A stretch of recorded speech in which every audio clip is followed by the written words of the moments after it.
us with the use of this room.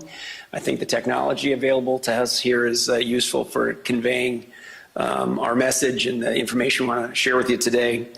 Again, to get oriented, we're going to have up on one of the screens, we're going to have a still photograph and overhead photograph so that you can see sort of the layout of the area that's going to be shown to you with the video that we're going to release today. You're going to be seeing an officer body cam video.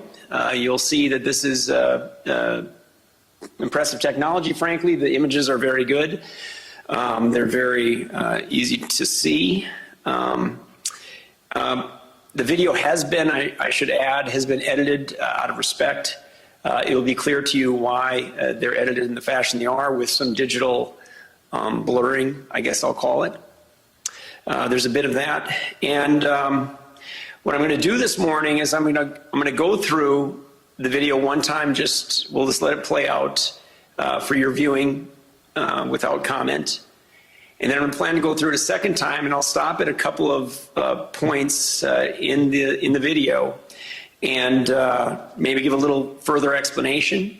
This will all sound familiar to you if you've been here for these other events. It looks like everybody is in the room today has been here for these as we've gone through the information.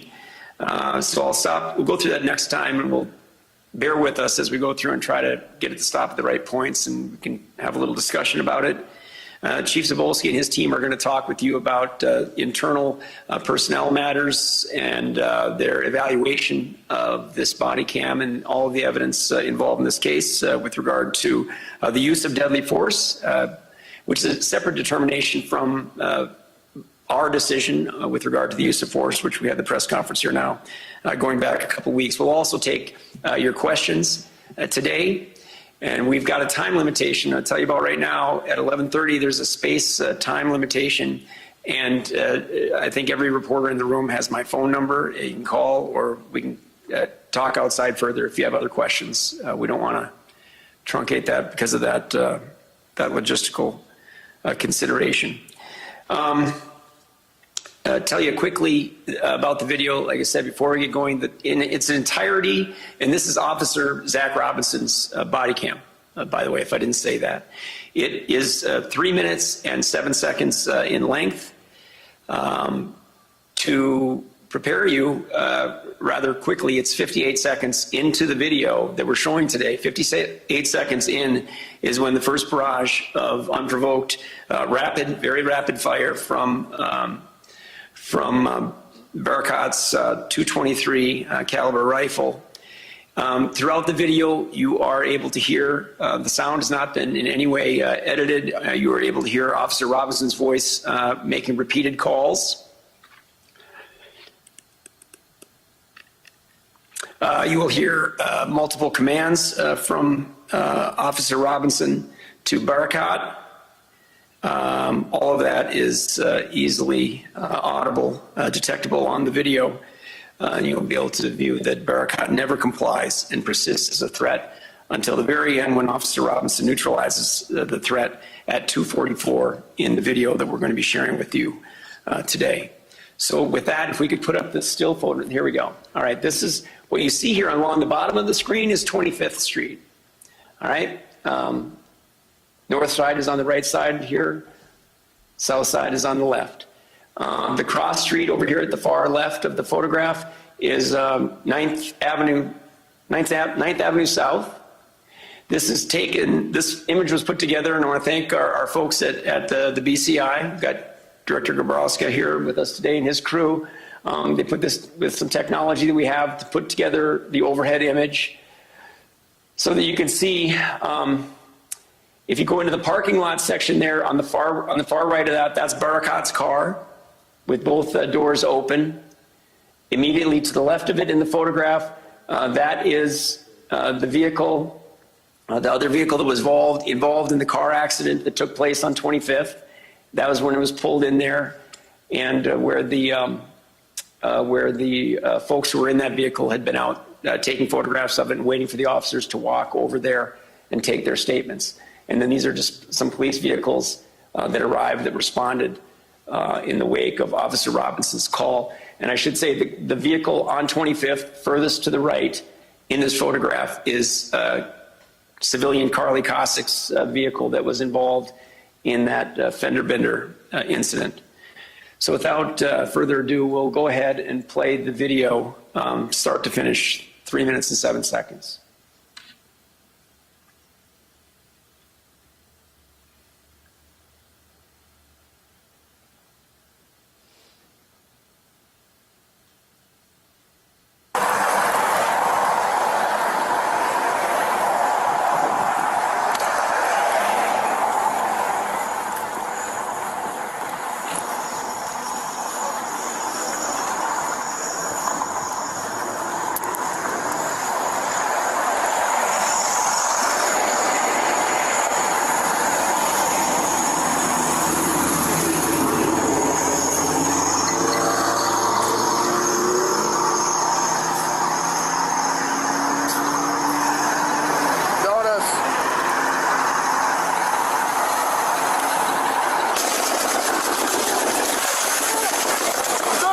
Shots fired, Central, we got shots fired!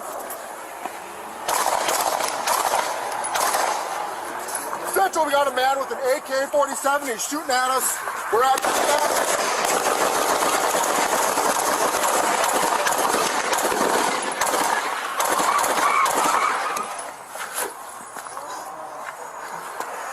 Central, shots fired, shots fired! We got 3 officers down, 3 officers down! Send everybody.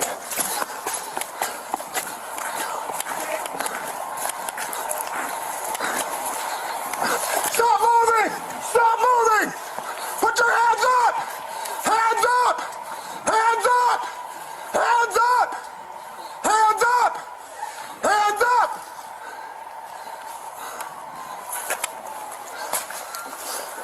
Fargo 534, 3 officers down.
The only one?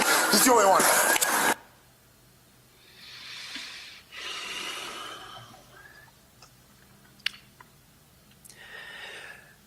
Okay, we're going to go through and play it a second time. We're going to stop at a couple of points along the way, just to clarify a couple things if I could. I know that moved along pretty rapidly. If we can go ahead and start playing it again, we'll stop at about 56 seconds. I'll take it.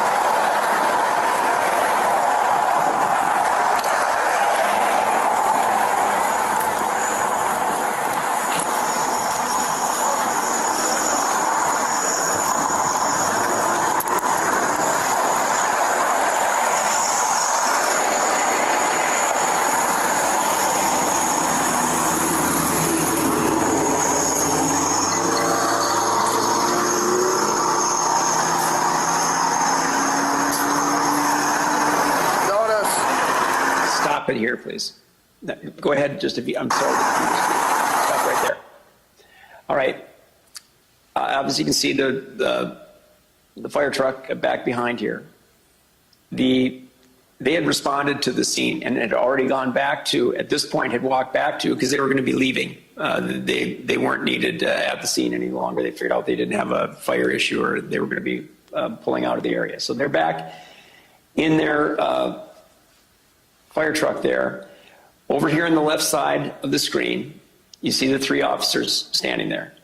On the left is Officer Jake Walleen. In the middle, with the vest on, is Officer Tyler Hawes.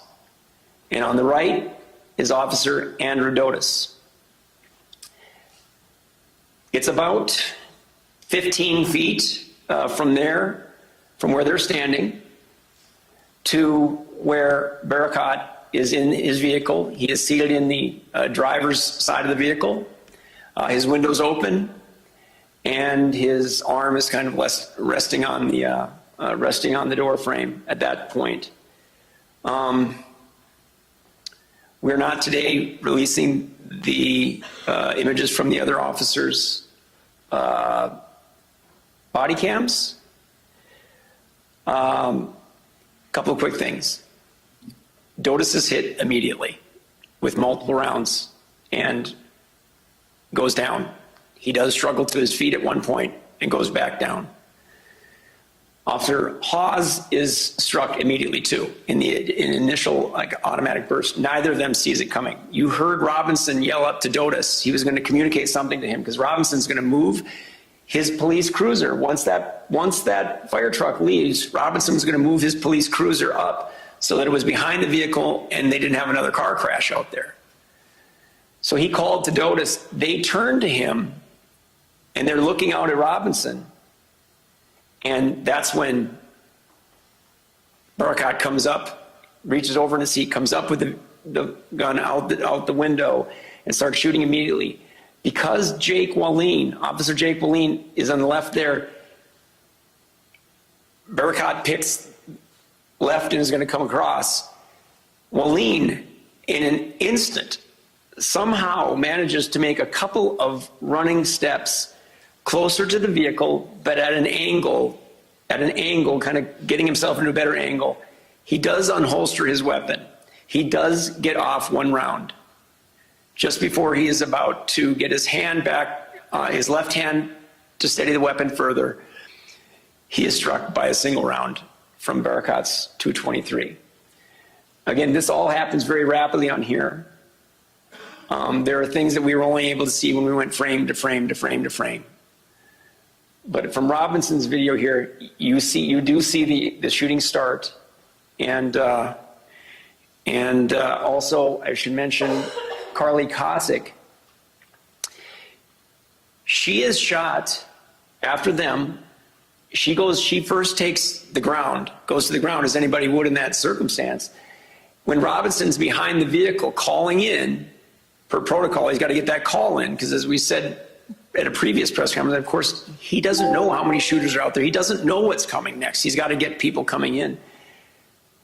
Carly got up at some point and tried to run, which drew Barakat's attention for just a moment. After he'd already engaged Robinson, it drew his attention for just a moment. He shoots her. And that's when Robinson, in his first volley back, I think it's his first volley back, is when he takes out the weapon, strikes the .223, and also is where he hits Barakat for the first time, and then Barakat goes down to the ground. Okay.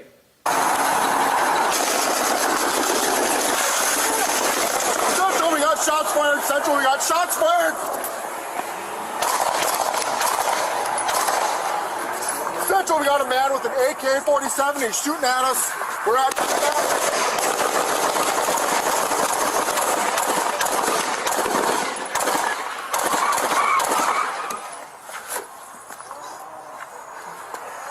Central, shots fired, shots fired. We got 3 officers down. 3 officers down. Send everybody. Stop. Okay. Robinson has just made the call in to send everybody. Beyond this, this is where you can hear the sirens start coming, because the response is very rapid. The officer that you saw come into the frame at the very end after Barakat has been neutralized, that's Officer Clower, who had about a week or 2 left, 12 days left in his service to the city of Fargo and to the region. And he was the first to get there and had his weapon out. And he came up there, and he is retired in the wake of that. But he was scheduled to retire and had that time frame left. So anyway, I want to point out that it's at this point that Robinson commands Barakat twice to put his hands up. That's where Barakat is seen fumbling with his .223, trying to get that back up while he's laying on the ground. And 6 times, Robinson commands him to drop the gun. The gun that he sees after he can't get the .223 up, the Barakat pulls out what later is shown to be a 9mm loaded semi-automatic handgun. He had another semi-automatic on him as well, but it's the 9mm that he got into his hands. That non-compliance persisted with the gun, and Officer Robinson shot him 3 times at that point. Understandably, as you go through this, it would be understandable to anybody the number of rounds that Officer Robinson is able to put into Barakat, and Barakat persists. I think any reasonable conclusion would be he's wearing body armor of some kind, he's got a bulletproof vest, something that he's persisting on, because at that point, Robinson's moving in and he knows, I'm sure knew, that he was connecting with those. The best information that we have to anticipate the question is that of the 31 rounds that Officer Robinson shot, 21 rounds struck Barakat. Okay, let's continue on.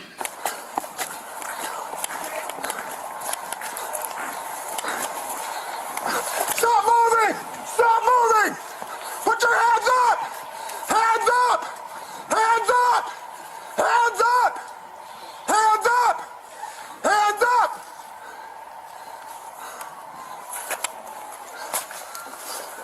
Fargo 534, 3 officers down.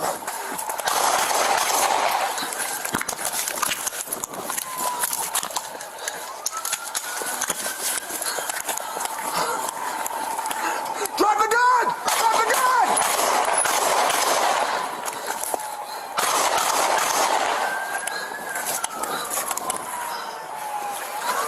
Stop again.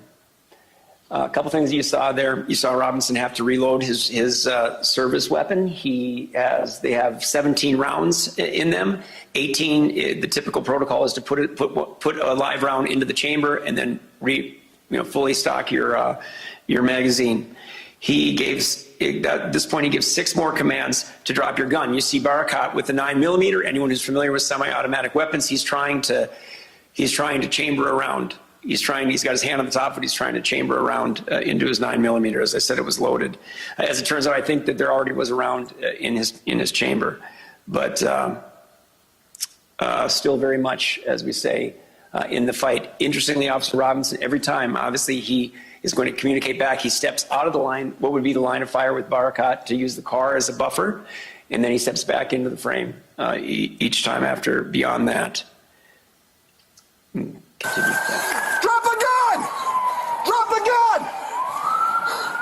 Drop the gun! Drop the gun! Drop the gun! Drop the gun!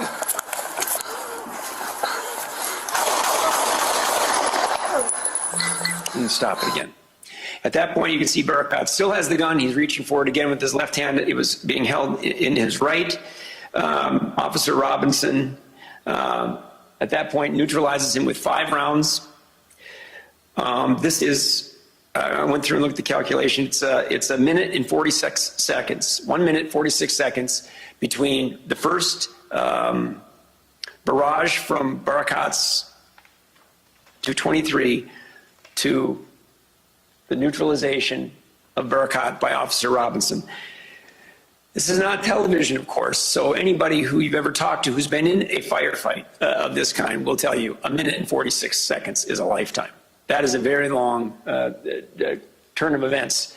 And as you see it play out, never lose track of the fact that right there next to that, in that vehicle, you don't see them in this video, but beyond that are several civilians standing just beyond that are in the line of fire underneath that vehicle, in addition to the officers who are there on the scene. As I said, we'll take your questions, of course, when we get to the end of this. And with that, I turn it over to Chief Zabolski. Thank you, sir. Appreciate all the assistance of your office. And again, thanks to the North Dakota Bureau of Criminal Investigation, Director Grabowska, his team. A lot of our regional partners, Sheriff Johnner's here today as well. Appreciate all of their assistance, just everyone across the board in our community. Now that we're able to show you this, I think it's pretty evident that what you're looking at is an act of extreme courage and valor. An individual who knew that when he was under attack, he needed to neutralize that threat as quickly as possible to allow for life-saving measures to be administered to the rest of our cops and that citizen. And so the whole time, he's got that in the back of his mind. He's getting assistance. He's moving up against that armed and very dangerous threat. He had a rifle and a pistol on his person and many other rounds and guns in the vehicle. As he did that, he also showed extreme restraint. Look at how many times Officer Robinson, even in that situation, knowing he's the only one standing there at the moment, other people are in need of very dire medical attention, provides opportunities for Mr. Bearcat to surrender, to drop his gun, to show his hands. And in no uncertain terms does he try to do that at all. He continues to come up with different weaponry, trying to get his weaponry to work. Officer Robinson continues to engage him until he's neutralized, at which time we're able to provide that immediate life-saving care to the officer. So just a tremendous job on his part. Really, everyone out there, we certainly continue to mourn the loss of Officer Willeen and send thoughts and prayers to his family. And we continue to pray for the swift recovery of Officer Haas and Officer Dodas. And we know that Carly is also recuperating out east. So just a tremendous job there, and I think you can see the training components come into place. It wasn't even a hesitation when his gun went empty, right to the reload. These are things that we are trained to do, where the training, along with his very methodical, very calm, very committed approach to doing what he had to do in a very high-stress, dangerous situation, immediately reloading. You'll see him move around that vehicle a couple of times. That's training. He's looking, he's taking cover, he's changing his position. At the end, before the final shots, he's initially in front of the car and he fires again. And he's still not sure because he knows this individual keeps going for the weapon and he's still a danger and he's a threat and we need to get care to these other people. But he still has the forethought to change his position, go to the back of the car and take a different view on this guy, which is exactly what we're trained to do. And again, ultimately neutralizes the threat at that point. So a very chaotic situation, just a really tremendous job on his part. As part of our internal processes, and that, I guess, this is a hard video for everyone to watch, so I think you can see why it's not something that we want to be transparent with everyone, but it's not a video that we necessarily want to proliferate because, it's traumatizing to people that have to watch that, and we don't want to do that, but we obviously wanted to show you some of what that scene looked like in Officer Robinson's view. As part of our internal process, once as the BCI has completed their initial use of force investigation relative to Officer Robinson and was his use of deadly force reasonable under the law, which the Attorney General has concluded it is. We also have an internal process where we review the use of force from our policy perspective as well. I'm going to turn that over to Deputy Chief Joe Anderson to talk about that process. He can fill you in on that and the findings and where we're at with that internal process, and then we'll come back around for questions. Thank you.